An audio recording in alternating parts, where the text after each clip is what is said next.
Sir PLID নিয়ে তো আমরা অনেক কথা বলেছি বিভিন্ন সময়, আজকেও আসলে পিএলআইডি নিয়ে একটু কথা বলবো। এই কারণে স্যার একই বিষয় যদি বারবার মানুষের সামনে আসে তাহলে বিষয় সংশ্লিষ্ট সচেতনতা বাড়ে বলে আমার মনে হয়। স্যার পিএলআইডি যদি হয় তখন পায়ে ব্যথা হয়, অনেক সময় দেখা যায় ব্যথাটা এমন পর্যায়ে চলে যাচ্ছে যে পা অবশই হয়ে যাচ্ছে, তখন আমাদের কি করণীয়?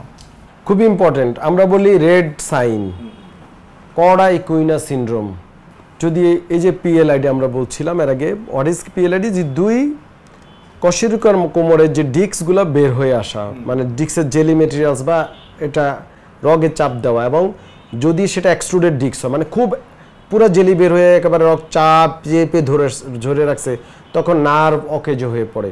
তো নার্ভের কাজ কি? নিচের অংশে সাপ্লাই দেওয়া, মাসেল, মাংস, পাটা, হ্যাঁ, প্রস্রাব পায়খানা রেগুলার সাপ্লাই, তখন সাপ্লাই বন্ধ হয়ে যাবে, মানে নার্ভের ইম্পালস বন্ধ হয়ে, কারেন্ট বন্ধ। তো কারেন্ট বন্ধ হয়ে গেলে কি হবে? অন্ধকার হয়ে যাবে। দিস ইজ আপনি যেটা বললেন সবচেয়ে খারাপ দিক, সেটা হচ্ছে পা অবশ হয়ে যাওয়া, প্যারালাইসিস হয়ে যাওয়া। অনেক সময় একটা ফুট ড্রপ হয়ে যেতে পারে, পুরা পা প্যারালাইসিস হয়ে যেতে পারে, এবং এই পিএলআইডির কারণে এটা হতে পারে। আমি যে জায়গাটা বলবো রুগীদেরকে, সেটা হচ্ছে যদি কারো কোমর ব্যথা হয় সেটা ডায়াগনোসিস আগে করেন। রুগীরা, মোস্ট অফ দ্য রুগী আমার কাছে এসে বলে, স্যার আমি আসছি আপনার কাছে ফিজিওথেরাপি নিব, আমাকে কিছু ব্যায়াম শিখিয়ে দেন, আমাকে কিছু ওষুধ লিখে দেন। আমি বলি, বাবারে আগে আপনি কেন কোমর ব্যথা হয়েছে এটা বার করেন। তো আমরা যখন সরাইলি আমরা বুঝতে পারি যে হোয়াট ইজ দ্য কজ, সেই ক্ষেত্রে আমাদের কিছু অনেক সময় এমআরআই বা সিটি স্ক্যান বা এক্স রে করা লাগে। তখন we can detect the level of PLID, মানে আমরা তো গ্রেড আছে পিএলআইডির বিভিন্ন, আমরা বলি ভাগ, যেমন disc bulge, disc protrusion, disc extrusion, spinal canal stenosis. তো আমরা বলে দিতে পারি যে, বা রুগীকে বুঝিয়ে দিই যে আপনার এই অবস্থাটা আছে, আপনি ব্যথার ওষুধ না খেয়ে ইউ শুড টেক এ মানে বেটার ট্রিটমেন্ট।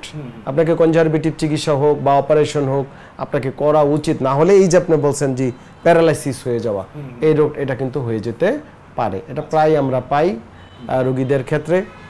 রোগ নির্ণয় এটা খুবই জরুরি পিএলআইডির ক্ষেত্রে, এবং এই প্যারালাইসিসটা আসলে অনেক সময় রুগীদেরকে বললো, রুগী মনে করে যে ডাক্তাররা মনে হয় আমাদেরকে ভয় দেখায়। ব্যাপারটা আসলে তা না, ভয় দেখানো না। একটা ডাক্তার যখন কোনো রুগীকে বলে যে এটা হতে পারে, বিকজ তার অভিজ্ঞতা, পড়ালেখা দীর্ঘদিন ধরে, what is the consequence of A disease, fat of disease, fat মানে ভাগ্য, মানে যে কোনো মানুষেরই যে এরপরে কি ঘটতে পারে, একটা তো আপনি কিছু ক্ষেত্রে আপনাকে অত বুঝতে পারেন, কিন্তু রোগের ক্ষেত্রে ডাক্তাররা ক্লিয়ার যে এরপরে কি ঘটবে, কারণ অলরেডি স্টাডি ডান, অলরেডি বই পুস্তকে লেখা। সো এই জন্য এই পিএলআইডি রুগীদেরকে আমি আপনার মাধ্যমে বলবো তারা যেন অবহেলা না করে।